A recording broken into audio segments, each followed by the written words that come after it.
இன்றைய முக்கிய செய்திகள். சென்னை கிண்டியில் உள்ள ஐடிசி கிராண்ட் சோழா நட்சத்திர ஹோட்டலில் இன்று காலை கூட்டு நடவடிக்கை குழு ஆலோசனைக் கூட்டம் தொடங்கி நடைபெற்று வருகிறது. தமிழ்நாடு முதலமைச்சர் மு.க. ஸ்டாலின் கூட்டத்துக்கு தலைமை தாங்கி நடத்தி வந்தார். இந்த கூட்டத்தில் தெலுங்கானா முதல் மந்திரி ரேவந்த் ரெட்டி, கர்நாடகா துணை முதல் மந்திரி டி.கே. சிவக்குமார், கேரள முதல் மந்திரி பினராயி விஜயன், பஞ்சாப் முதல் மந்திரி பகவத் சிங் மான் உள்ளிட்டோர் பங்கேற்றனர். ஒடிசா முன்னாள் முதல் மந்திரி நவீன் பட்நாயக் காணொலி காட்சி வாயிலாக பங்கேற்றார். இரண்டாம் தர குடிமக்களாகிவிடும் அபாயம் என்று தெலுங்கானா முதல்வர் ரேவந்த் ரெட்டி தெரிவித்துள்ளார். கூட்டாட்சி தத்துவத்தை உறுதி செய்வதற்கான போர் இது என்று கர்நாடகா துணை முதலமைச்சர் டி.கே. சிவக்குமார் பேசியுள்ளார். நெல்லையில் ஓய்வு பெற்ற எஸ்ஐ ஜாகீர் உசேன் பிஜிலி கொலையில் கொலையாளிகளுக்கு துப்பு கொடுத்த பள்ளி மாணவன் கைது செய்யப்பட்டுள்ளான். நாடாளுமன்ற தொகுதி மறுசீரமைப்பின் காரணமாக பாதிக்கப்படக்கூடிய இந்தியாவின் பல்வேறு மாநில கட்சிகளின் பிரதிநிதிகளுடனான முதல் கூட்டு நடவடிக்கை குழு கூட்டத்தில் முக்கிய தீர்மானங்கள் இன்று நிறைவேற்றப்பட்டது. கோவையை சேர்ந்த 22 வயதான சூர்யா, இவருக்கும் அதே கல்லூரி மாணவி ஒருவருக்கும் அறிமுகம் ஏற்பட்டுள்ள நிலையில் முதலில் இருவரும் நட்பாக பழகி வந்துள்ளனர். ஒருநாள் கல்லூரி மாணவியை போனில் தொடர்பு கொண்ட சூர்யா அவரை காதலிப்பதாகவும் திருமணம் செய்து கொள்ள விருப்பம் இருப்பதாகவும் கூறியிருக்கிறார். இதனை கேட்டு அதிர்ச்சி அடைந்த மாணவி, இதெல்லாம் எனக்கு செட் ஆகாது என்று கூறி போனை கட் செய்துள்ளார். இருப்பினும் விடாத சூர்யா கடந்த 14ஆம் தேதி கல்லூரி மாணவியிடம் நேரடியாக சென்று, உன்னை எனக்கு திருமணம் செய்து கொள்ள ஆசை, நீயும் என்னைத்தான் காதலிக்க வேண்டும் என்றும் மிரட்டும் தோனியில் பேசியுள்ளார். இதனால் மன உளைச்சலுக்கு ஆளான மாணவி தனது சகோதரர் பிரவீனிடம் நடந்தவற்றை தெரிவித்த நிலையில் பிரவீன் தனது நண்பர்களுடன் சேர்ந்து சூர்யாவை இனி என் சகோதரியின் பக்கம் வரக்கூடாது என்று கண்டித்துள்ளார்.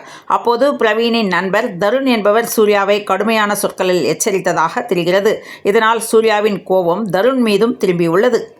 இந்த நிலையில் நேற்று முன்தினம் பிரவீனை காரில் கடத்தி சென்றிருக்கிறார். அதன் பிறகு மாணவியை செல்போன் மூலம் தொடர்பு கொண்டு, உனது சகோதரனை கடத்திவிட்டேன், நான் உன்னை காதலிக்கிறேன், அதனால் நீ என்னைத்தான் திருமணம் செய்து கொள்ள வேண்டும், இல்லையென்றால் உன் சகோதரனை கொன்று விடுவேன் என்று மிரட்டியுள்ளார். இதனையடுத்து சினிமா பாணியில் பல விஷயங்களை செய்த சூர்யா மேலும் நண்பர்கள் 3 பேரையும் போலீசார் கைது செய்தனர். தலைமறைவாக உள்ள சூர்யாவை தேடி வருகின்றனர். இந்த சம்பவம் கோவையில் பரபரப்பை ஏற்படுத்தியுள்ளது. ரம்ஜான் பண்டிகையொட்டி மார்ச் 28இல் தாம்பரம் கன்னியாகுமரி இடையே சிறப்பு ரயில் இயக்கப்படும் என தெற்கு ரயில்வே அறிவித்துள்ளது. பெண்களின் உள்ளாடைகளை திருடும் சைக்கோ, ஆண்கள் இல்லாத வீட்டில் ஆத்துமீறல். சென்னை பெருங்களத்தூரை அடுத்துள்ள பகுதிகளில் பெண்கள் துவைத்து காயப்போட்டிருக்கும் அவர்களின் உள்ளாடைகள் மாயமாகின நிலையில் துவைத்து காயப்போட்டிருக்கும் பெண்களின் உள்ளாடைகள் சைக்கோ நபர் ஒருவர் திருடி பாலியல் தொல்லை கொடுத்த சம்பவம் பெரும் அதிர்ச்சியை ஏற்படுத்தியுள்ளது. மார்ச் 28ஆம் தேதி நடக்கவுள்ள தமிழக வெற்றிக்கழக பொதுக்குழு கூட்டப் பணிகளை மேற்கொள்ள அக்கட்சி சார்பில் குழுக்கள் அமைக்கப்பட்டுள்ளன. புதுக்கோட்டை மாவட்டத்தில் உள்ளது கடைக்கோடி கிராமங்களில் ஒன்று வரைவன்பட்டி கிராமம். இங்கு பள்ளி மாணவர்கள் குறைந்த நிலையில் பள்ளி மாணவர்களிடம் விசாரித்த போது சார் வருவாரு, சரக்கு போடுவாரு, வாந்தி எடுப்பாரு என்று அரசு பள்ளி மாணவர்கள் குமுறுகின்றனர். அதிமுக ஆட்சியை விட திமுக ஆட்சியில் படுகொலைகள் அதிகமாக நடந்திருப்பதாகவும் இதுதான் திராவிட மாடல் ஆட்சியா எனவும் பாமக தலைவர் அன்புமணி ராமதாஸ் கேள்வி எழுப்பியுள்ளார். சென்னை பனையூரில் பாஜக தலைவர் அண்ணாமலை சனிக்கிழமை செய்தியாளர்களை சந்தித்தார். இன்று நடைபெறும் கூட்டம் வெறும் நாடகம் மட்டும்தான். கேரளத்துக்கு சென்ற முதல்வர் தமிழ்நாடு பிரச்சினை குறித்து ஒருமுறை கூட பேசவில்லை. தொகுதி மறுசீரமைப்பு என்கிற பெயரில் கற்பனை நாடகத்தை சென்னையில் நடத்தி வருகின்றனர் என்றும், தொகுதி மறுசீரமைப்பில் எந்த பிரச்சனையும் இல்லை என்று பாஜக தலைவர் அண்ணாமலை தெரிவித்துள்ளார். கள்ளக்குறிச்சி மாவட்டம் சின்னசேலம் அருகே டாக்காம்பாடி மற்றும் குரால் பகுதியை சுற்றி வனப்பகுதி உள்ளது. இந்த வனப்பகுதியில் எஸ்ஐ தலைமையில் ஒரு குழுவினர் நேற்று இரவு ரோந்து பணியில் ஈடுபட்டிருந்தனர். அப்போது திடீரென நாட்டு துப்பாக்கி வெடிக்கும் சத்தம் கேட்டுள்ளது. அங்கு சென்று பார்த்தபோது 3 பேர் மான் வேட்டையில் ஈடுபட்டிருந்தது தெரிய வந்தது. இந்த 3 பேரை துரத்தி சென்ற வனக்காப்பாளர் மீது துப்பாக்கி சூடு நடத்தப்பட்டுள்ளது. முல்லை பெரியாறு அணை தொடர்பாக புதிதாக அமைக்கப்பட்ட மத்திய கண்காணிப்பு குழுவின் முதல் ஆய்வு அணைப்பகுதியில் நடந்தது.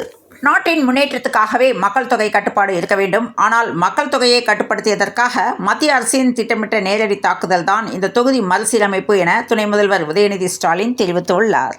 மக்கள் நீதி மய்யம் கட்சியின் தலைவர் கமலஹாசன் தலைமையில் கட்சியின் நிர்வாக குழு மற்றும் செயற்குழு கூட்டம் சென்னை ஆழ்வார்பேட்டையில் உள்ள கட்சியின் தலைமை அலுவலகத்தில் நடைபெற்றது. இந்த கூட்டத்தில் நிர்வாகிகளுடன் கமலஹாசன் ஆலோசனை மேற்கொண்டார். தொகுதி மறுசீரமைப்பை 25 ஆண்டுக்கு ஒத்திவைக்க வேண்டும் என்று கூட்டத்தில் தீர்மானம் நிறைவேற்றப்பட்டது.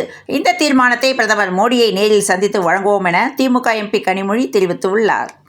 எங்கள் பிரதிநிதித்துவத்தை குறைக்கும் எந்த ஒரு முயற்சியும் எங்கள் குரல், எங்கள் உரிமை, எங்கள் எதிர்காலத்தின் மீதான தாக்குதல். எந்த ஒரு சூழ்நிலையிலும் எங்கள் பார்லிமெண்டரி பிரதிநிதித்துவம் குறைவதை ஏற்றுக்கொள்ள மாட்டோம் என முதல்வர் ஸ்டாலின் தெரிவித்துள்ளார். சென்னையில் நடைபெற்ற தொகுதி மறுசீரமைப்பு தொடர்பான தமிழக அரசின் கூட்டு நடவடிக்கை குழு கூட்டத்தில் 7 மாநிலங்களிலிருந்து கட்சி நிர்வாகிகள் 24 பேர் கலந்து கொண்டனர்.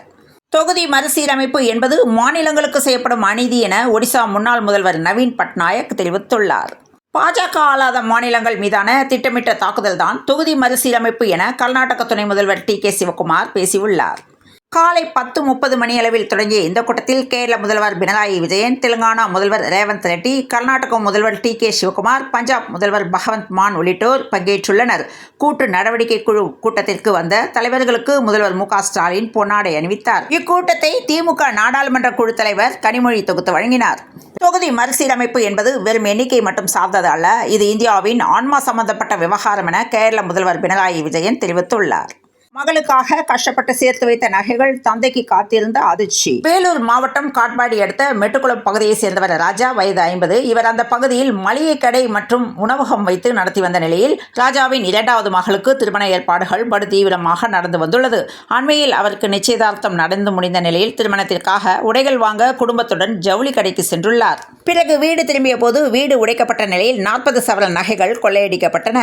ஓசூரில் மராட்டிய மொழி பேசவில்லை என நடத்துனரை தாக்கியதை கண்டித்தும், காவிரி ஆற்றின் குறுக்கே மேகதாட்டுவில் அணை கட்ட எதிர்க்கும் தமிழக அரசை கண்டித்தும் கன்னட அமைப்பினர் கர்நாடகாவில் இன்று முழு கடை அடைப்பு அறிவித்துள்ளதால் இரு மாநில போலீசார் பாதுகாப்புடன் தமிழக பேருந்துகள் வழக்கம் போல் இயக்கப்பட்டு வருகிறது. மணிப்பூர் மாநிலம் கடந்த 2 ஆண்டுகளாக பற்றி எரிகிறது. ஆனால் நீதிக்கான அவர்களின் குரல்கள் புறக்கணிக்கப்படுகின்றன. மணிப்பூரின் நிலை நமக்கு ஏற்படலாம் என முதல்வர் மு.க. ஸ்டாலின் பேசியுள்ளார். மக்கள் தொகை அடிப்படையில் தொகுதி மறுசீரமைப்பு கூடாது என பஞ்சாப் முதல்வர் பகவத் சிங் மான் பேசினார். தொகுதி மறுசீரமைப்பு கூட்டம் என்று திமுக நாடகம் நடத்துகிறது. கூட்டத்துக்கு வந்துள்ள அண்டை மாநில முதல்வர்களுடன் தமிழக உரிமைகளை பற்றி ஸ்டாலின் பேச வேண்டும் என்று தமிழக பாஜக தலைவர் அண்ணாமலை கூறியுள்ளார். தொகுதி மறுசீரமைப்பு குறித்து மாநிலங்களுடன் பேசுங்க, மத்திய அரசுக்கு கேரளா முதல்வர் வலியுறுத்தியுள்ளார். இந்தியாவின் பலம் போராடுவோம் என்று நவீன் பட்நாயக் பேசியுள்ளார். தமிழ்நாட்டில் ஒவ்வொரு நாளும் 5 கொலைகள் நடக்கிறது. இதுதான் திராவிட மாடல் ஆட்சியில் சட்டம் ஒழுங்கு பாதுகாக்கப்படும் லட்சணமா என பாமக தலைவர் அன்புமணி ராமதாஸ் கண்டனம் தெரிவித்துள்ளார். சொந்த நாட்டில் அரசியல் அதிகாரத்தை இழக்கும் சூழ்நிலை என்று முதல்வர் ஸ்டாலின் பேசியுள்ளார். கர்ப்பிணியான நீதிமன்ற பெண் ஊழியருக்கு பேறுகால விடுப்பு வாங்க மறுத்த நீதிபதிகளை சென்னை உயர்நீதிமன்றம் கண்டித்துள்ளது. மேலும் 1 லட்சம் இழப்பீடு வழங்க வேண்டும் என்று அதிரடியான உத்தரவை பிறப்பித்துள்ளது. அண்ணாமலைக்கு எங்களின் பலம் நன்றாக தெரியும் என்று சென்னையில் கர்நாடக துணை முதல்வர் சிவகுமார் பேசியுள்ளார். நாம் போற்றி காக்கும் சமூக நீதி பாதிக்கப்படும் என்று தமிழக முதல்வர் பட்டியலிட்டார். வட மாநிலங்களில் இருப்பவர்கள் பன்றிக்குட்டி போட்டதைப் போல குழந்தைகளை பெற்றெடுத்து மக்கள் தொகையை பெருக்கியதால் மறுவரையில் தென் மாநிலங்களுக்கான தொகுதிகள் குறைய காரணமாவதாக அமைச்சர் தாமு அன்பரசன் பேசியுள்ளார். விருதுநகரில் தொட்டில் கயிற்றில் ஊஞ்சலாடி விளையாடிய சிறுவன் கழுத்தில் கயிறு இறுகி பலியான சம்பவம் சோகத்தை ஏற்படுத்தியுள்ளது. சென்னையில் IPL கிரிக்கெட் போட்டிகள் நடைபெறும் நாட்களில் போக்குவரத்து மாற்றம் செய்யப்படும் என்று அறிவிக்கப்பட்டுள்ளது.